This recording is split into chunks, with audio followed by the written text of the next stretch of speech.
So ladies and gentlemen, we've come to the end of our very, very exciting 3 days. And I'm here standing before you to give the closing remarks for the Inclusive African Conference 2025. The future is already here. It is not evenly distributed. These words by William Gibson capture the very reason why we've gathered here this week. Because while innovation is accelerating and entrepreneurship thriving, far too many young people, especially in Africa, are still being left behind. This conference is about changing that,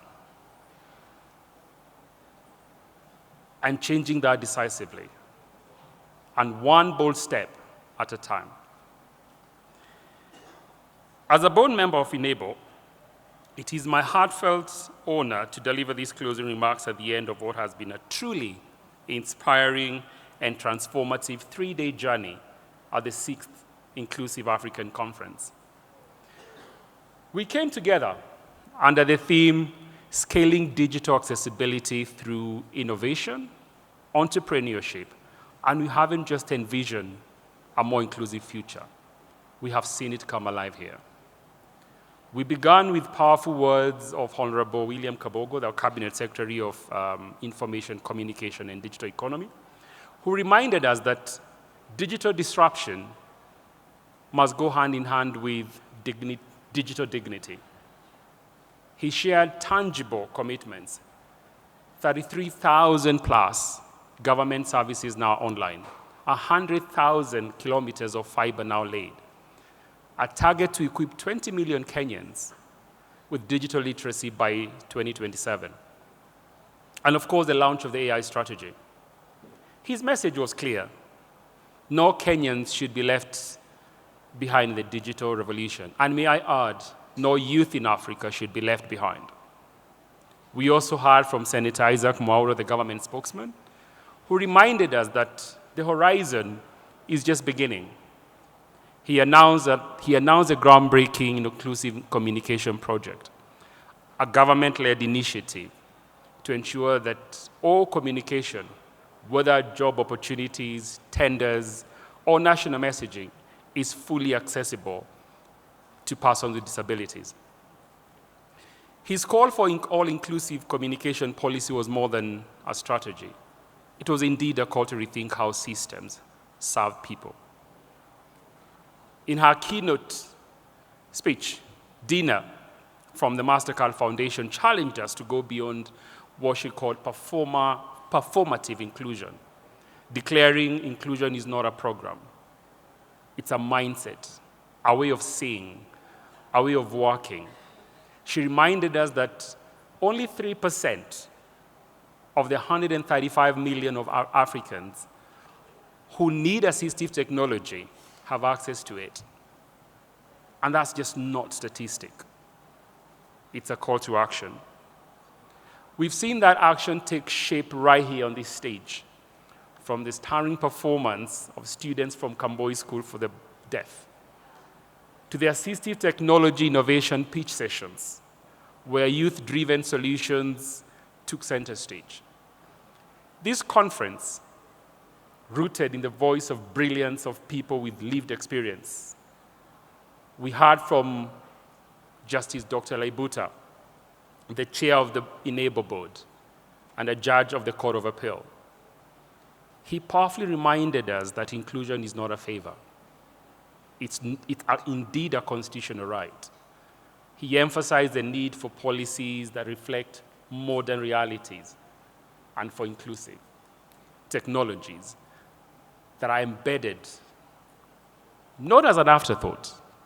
And of course, our dear Irene, our founder, she captured this very well, the essence of why we work and why we do this. She said digital accessibility is not a feature, it's a foundation. Her challenge to us was personal and pointed, with very personal examples and experience. Are we designing platforms that truly include everyone? Are those policies more than just paper? Are people with disabilities leading innovations or still being left behind? Across roundtables, breakout sessions, and keynote addresses, we dove into topics like inclusive finance, education, AI, climate communication, branding, mental health, creative entrepreneurship. These weren't just conversations.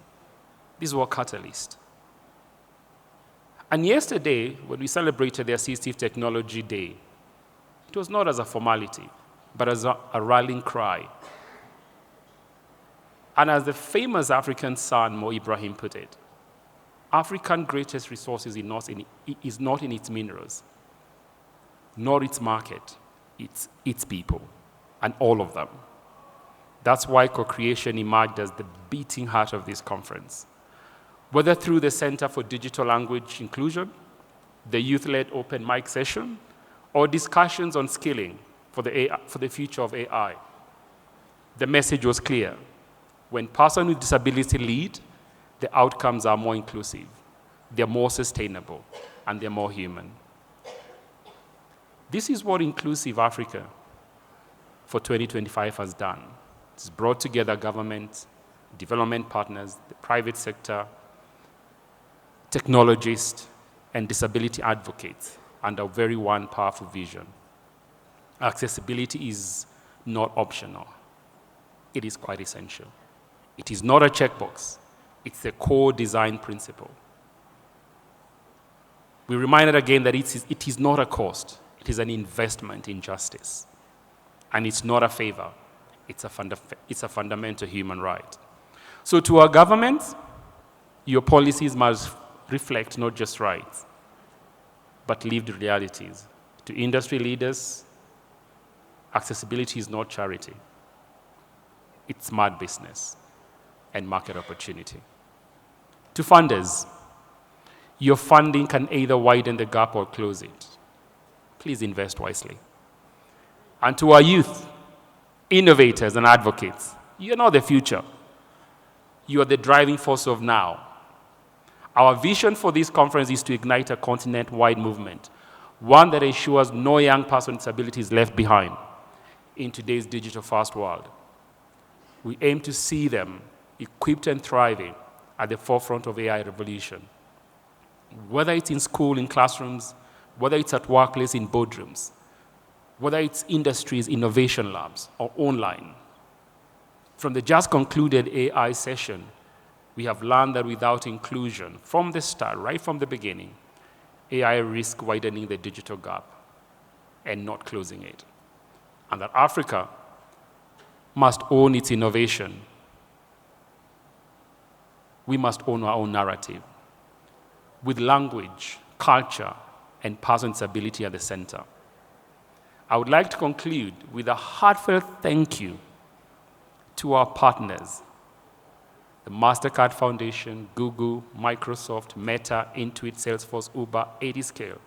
Your support and shared vision have not just made this event possible, but a very memorable one too. This conference would not have been possible without the support of organizations of people with disability, government representatives and officials from across Africa, development agencies, researchers, innovators, youth leaders, educators. You all contributed to this very, very successful event. And to Irene, and an incredible team at inABLE, and the board of directors.